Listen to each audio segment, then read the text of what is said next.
wakaf. Wakaf ini lebih khusus lagi. Wakaf itu harus ada 4 unsur. Yang pertama wakif, orang yang berwakaf. Yang kedua orang yang menerima wakaf. Yang ketiga benda.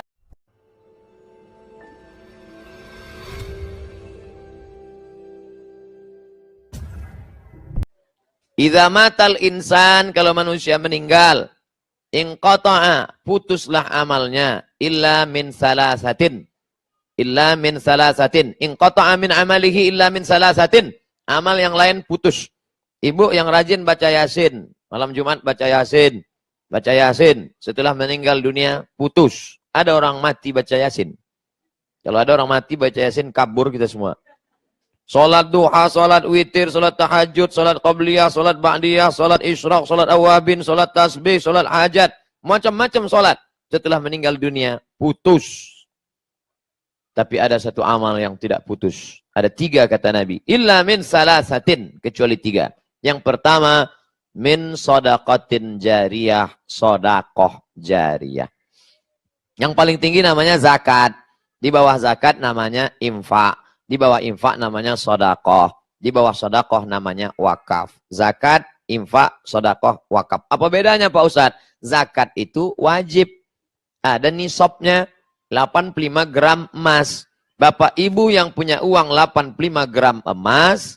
Kenapa pakai emas? Karena emas yang paling harganya stabil di dunia. Dolar, dulu zaman saya ke Mesir dengan Ustadz Riza, calon doktor PhD dari mana Ustadz? Ya payah nyebutnya. Kami berangkat waktu dolar dari 2000 menjadi 17.000 tahun 1998 ke Mesir. Tidak stabil, tapi emas stabil. Maka ingat angka 85. Cara mudah mengingat, Bapak Ibu ingat saja tahun 85 apa peristiwa. Ibu, tahun 85 apa peristiwa terbesar dalam hidup? Aku bertemu dengan suamiku Pak Ustadz. Masya Allah, so sweet. Nah, ingat 85, 85, 85. Siapa yang punya emas 85 gram, kalau dirupiahkan sekarang berapa? 1 gram 500.000 kali 85 gram 42.500.000. Maka kena zakat 2,5%. Keluarkanlah 2,5%. Ingat 85, 85, 85, 85, 85. Jangan saya sebut 85 keluar dari sini berubah jadi 58. 85. Zakat wajib.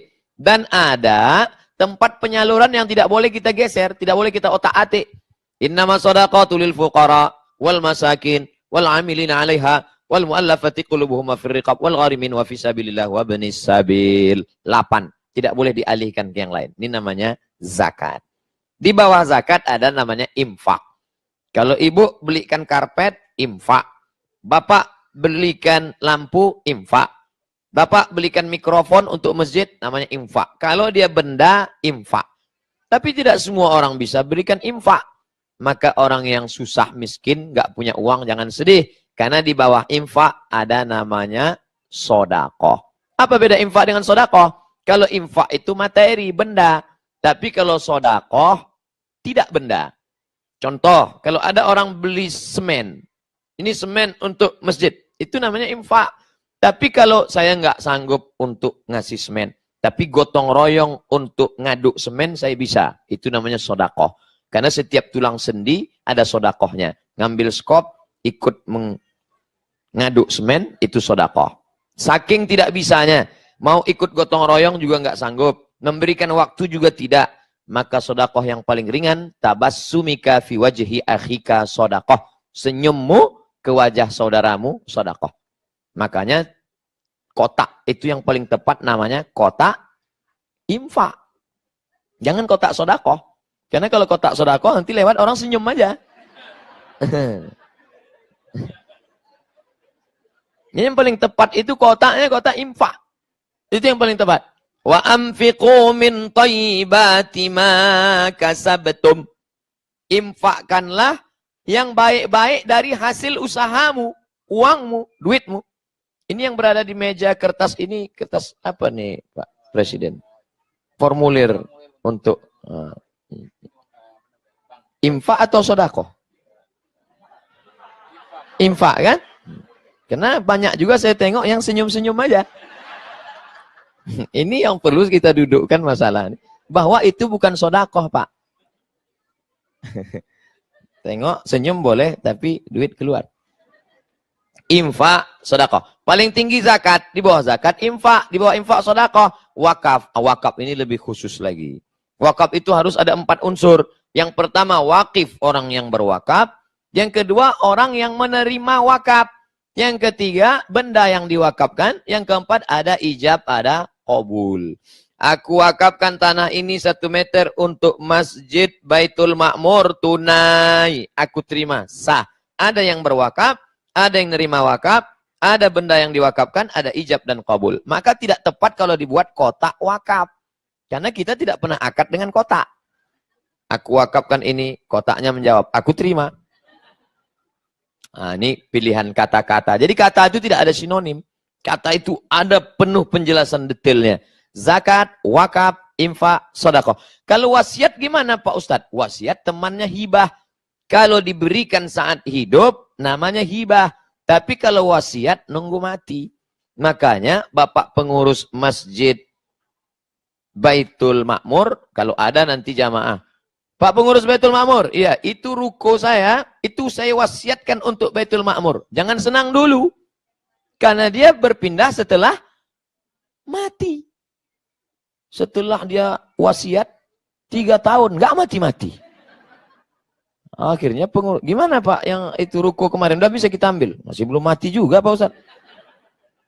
Beda dengan hibah. Kalau hibah begitu dia berikan, langsung berpindah. Ini saya berikan untuk masjid. Langsung urus surat menyuratnya, pindah langsung.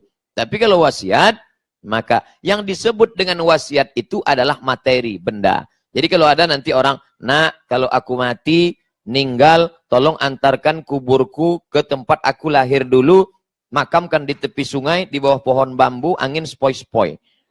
Itu bukan wasiat. Jadi nggak perlu dilaksanakan. Katanya wasiat harus dilaksanakan. Kalau tidak nanti akan menjadi. Itu wasiat harta. Adapun wasiat yang tidak harta, ada kalanya malah haram. Salah seorang jamaah meninggal di satu kota. Lalu kemudian dia wasiat minta dimakamkan di kota lain. Saya sudah hitung. Dari kota ini 7 jam ke ibu kota provinsi. Dari ibu kota provinsi ke kampung halamannya 4 jam. 7 tambah 4, 11 jam. Sementara ini mayat akan busuk. Dia nelpon saya, Ustaz Somad. Ya, ini almarhum berpesan katanya jenazahnya, wasiatnya pulang ke kampung halaman.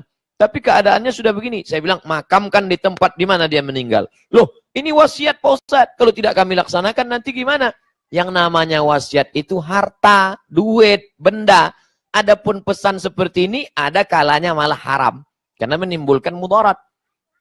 Nanti kalau hantunya gentayangan Pak Ustaz, makanya jangan terlalu banyak nonton film hantu. Masa hantu nonton film hantu? Bapak Ibu yang dimuliakan Allah Subhanahu wa taala. Oleh sebab itu maka itulah perlunya ngaji. Alhamdulillah di Sydney, di Melbourne semuanya ngaji. Semuanya faham agama. Kenapa? Saya tadi sampai kaget. Di Melbourne ada berapa kelompok kajian? 28 kelompok kajian. Dan semuanya bersatu. Mana contohnya? Malam ini. Dibuka pendaftaran setengah jam 400 langsung. Kalau 400 orang kumpul dalam setengah jam, berarti 1 menit itu berapa SMS yang masuk? Itu error itu HP. Hang langsung. Bapak Ibu yang dimuliakan Allah Subhanahu wa taala. Siapa yang mengatakan kita tidak mungkin bersatu? Mustahil kita bersatu. Ini buktinya kita bersatu. Kata Bapak Presiden tadi. Tapi saya baru tahu, rupanya selama ini tidak bersatu. Siapa yang bilang kita tidak bisa bersatu? Kiblatnya satu. Fawalli wajhaka syatral masjidil haram. Bahasa yang dipakai satu. Allahu Akbar. Imam yang dipakai satu. Kita ikut imam. Jangan dilawan imam. Ju'ilal imamu liyutamma bih. Imam diangkat untuk diikuti. Maka yang pertama ini yang akan mengalir kalau setelah Abdul Somad ini mati meninggal dunia adalah shadaqatun jariyah, sedekah jariyah.